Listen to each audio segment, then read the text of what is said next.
If I were to look at the foundational breakthroughs in AI over the past decade, Google has been at the forefront of many of those breakthroughs. Gemini is our largest and most capable model. It means that Gemini can understand the world around us in the way that we do. So not just text, but also code, audio, image, and video. Taylor used Gemini to search a large corpus of scientific papers for key information. We wrote a prompt. With its advanced reasoning capabilities, Gemini was able to distinguish between papers that were relevant to the study and those that weren't. I'm delighted to introduce AlphaCode 2, powered by Gemini.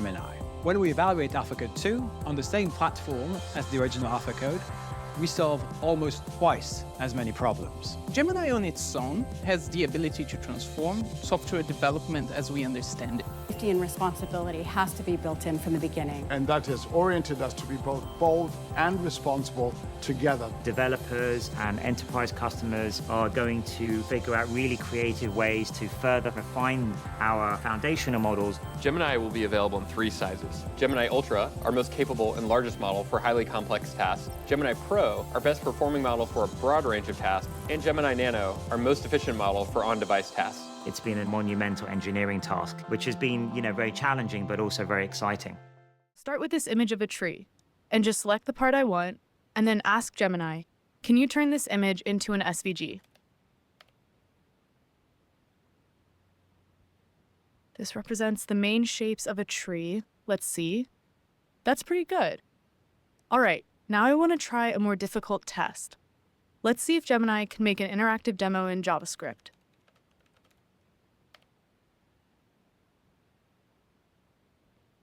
Okay, here we go. A common algorithm for this is called a fractal tree. Okay, this is pretty cool. Gemini even provided a slider, so I can change and move the fractals.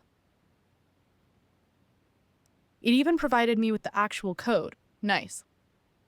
And there you have it. Stay tuned for more coding experiments coming soon. All right, testing Gemini. Here we go. Tell me what you see. I see you placing a piece of paper on the table. I see a squiggly line. What about now? The contour lines are smooth and flowing, with no sharp angles or jagged edges. It looks like a bird to me. What if I add this? The bird is swimming in the water. It has a long neck and beak. It is a duck. Yes. A duck is a type of waterfowl in the family Anatidae. Ducks are closely related to geese and swans. The duck appears to be blue. This is not a common color for ducks. However, there are some breeds of blue ducks. These are typically not as common as other duck breeds. It is more common for ducks to be brown, black, or white. Are you sure? What the quack? I was just talking about a blue duck, and now you're holding one. It looks like blue ducks are more common than I thought. Would this float? I'm not sure what material it's made of, but it looks like it might be rubber or plastic. What if I tell you it's making a squeaking sound? Oh, if it's squeaking, it's definitely going to float. Nice. It is a rubber duck. It is made of a material that is less dense than water. Can you teach me how to say this in a different language? And give me a few options. Ooh, can you explain how to pronounce the Mandarin one? Is it yazi? Yazi is pronounced with a first tone. In Mandarin, there are 4 tones, which are essential to distinguish the meaning of words. The first tone is a high-level tone. Oh, okay. The duck is in the middle of the ocean. There is no land nearby for the duck to rest or find food. It is unlikely to find ducks here naturally. Okay, based on what you see, come up with a game idea. Oh, and use emojis, please. How about this? We can play a game called Guess the Country. Sure, let's do it. Clue 1. This country is the home of the kangaroo, the koala, and the Great Barrier Reef. Oh, that's easy. Clue 2. This country loves football and has won the most men's World Cups in football history.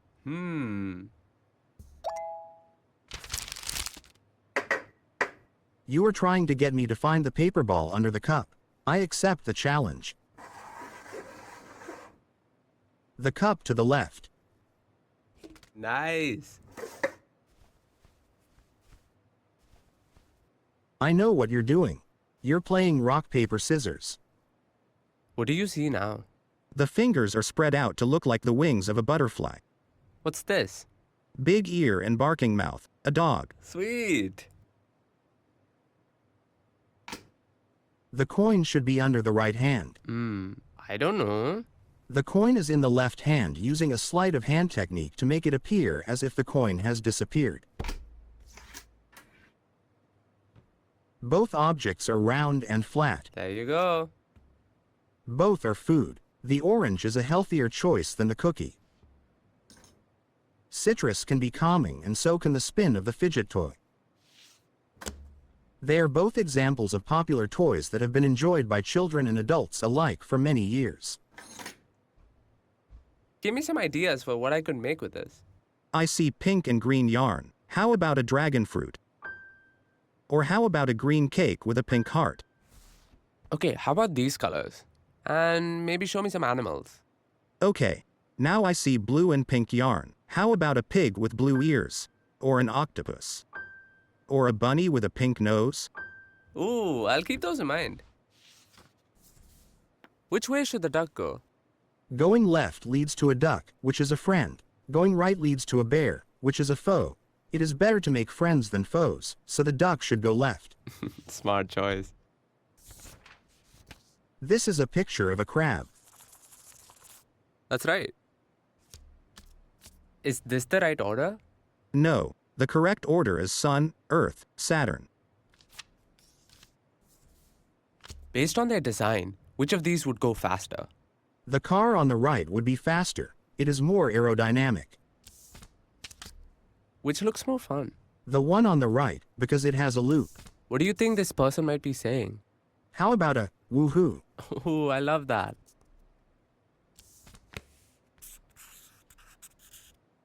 I see you're drawing a guitar. You've added an amp. Now it's an electric guitar. We can make some seriously loud music now. Given that you added drums, how about some 80s hair metal? Alright, I see you've added a palm tree to the drawing. Change it up with some beachy vibes. What movie are they acting out here? I think they are acting out the famous bullet time scene from The Matrix. Ooh, nice. What do you think might happen next? The cat is going to jump to the wall and stick the landing. It's going to be a perfect 10. Oh, and it's a miss. It looks like it was just a little too far away, but don't worry. The cat is a natural athlete and it will be back up there in no time. Okay, I've got one more for you. Describe the drawing I made. It is a simple line drawing of the constellation Gemini. You did a good job of capturing the beauty of Gemini. Nice. That's it. I think we're done. Let's see if our multimodal model Gemini can understand how some unusual images were created using emojis from Emoji Kitchen.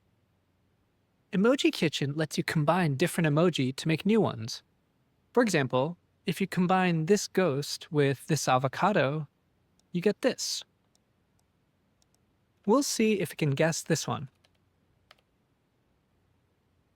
I think it's ghost and avocado. Nice. Now let's see if it can explain the visual details it used. The emoji has the shape of a ghost, but it is green and has a big brown pit. Now let's give it a name and a short tagline. Avogeist, the ghost of guacamole. That's a good one. Here's a couple more tests I ran. I'd call this one Party Ghost, Boogie on Down. I'd call this one Robo Bunny, part robot, all ears. I'd call this one Mushy, feeling emotional. And there you have it. Learn more about Gemini and stay tuned for more tests. Similarities between images. We'll start with these two, the Bosch's Chapel and this print by Hokusai. And I'll prompt Gemini, find a connection between these two images. Let's see what Gemini says. A curved and organic composition, the building is more refined, and the second image is more fluid. Yeah, that worked. Okay, let's try another one using the moon and this golf ball on my webcam. Then I'll run the same prompt. Okay, let's see. In 1971, the Apollo 14 crew hit 2 golf balls on the lunar surface. Wow, that's pretty good. Okay, then one more just for fun. Who wore it better? The zebra. Oh, I like this. The zebra has been wearing its stripes for millions of years. Okay, there are some examples of visual understanding with Gemini. Stay tuned for more. Let's see if our multimodal model Gemini can understand outfits. We'll start with something simple, like this puffer, and ask, what is someone wearing this best dressed to do? Perfect for staying warm in the tundra. Good color for blending in with glacial ice. Okay, how about another one? Intergalactic travel. Okay. How about this one? To boldly go where no one has gone before and play some jazz. All right, Gemini's got jokes. Now coin a term for that outfit. Mooncore. That's actually pretty good. Okay, well, that's understanding my outfit with Gemini. Stay tuned for more visual tests soon. Let's see if our multimodal model Gemini can guess some movies. All right, we're going to start here. Given the play on words in these images, guess the name of the movie. The Breakfast Club. All right, what about this? Breakfast at Tiffany's. All right. What about this? Uncut Gems. Cool. So these are working. Here's a couple more quick tests I ran through. Goldfinger. Nice. Bottle Rocket. Okay. The Wizard of Oz. Nice. Moonrise Kingdom. Okay, this last one's a little more complicated. Forrest Gump.